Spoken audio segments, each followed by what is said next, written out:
এখন তোমার কাছে আমার জানার ইচ্ছে, তুমি অনেক মোটামুটি একটা গ্রাম থেকে বা মফস্বল শহর থেকে শিখতে পেরেছো অনলাইনে।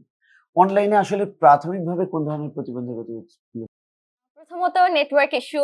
আমার প্রায় সবসময় নেটওয়ার্ক ইস্যুটা মানে ওয়াইফাই থাকলে ইলেকট্রিসিটি চলে যায়। হুম, আর মোবাইল ডাটা থাকলে একটু প্রবলেম হয়। লাস্ট নাইট এর ঘটনা বলি। হ্যাঁ, তোমাকে একটা পারফর্ম করতে বলেছি। তোমার ২-৩ সেকেন্ডের ভিতরে নেটওয়ার্ক আউট।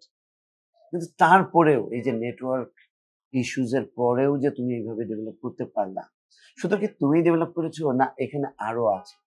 এখানে আসলে অনলাইনে শিখেছে, তাও আবার ঢাকার বাইরে থেকে অনেক স্টুডেন্ট আছে। আমার পরিচিতই অনেক স্টুডেন্ট আছে যারা এলটিএস থেকে ঢাকার বাইরে থেকে বা অনেক মানে একটা টাউন থেকে অনেক ভালোভাবে অনেক ফ্লুয়েন্টলি এখন ইংলিশে কথা বলতে পারছে।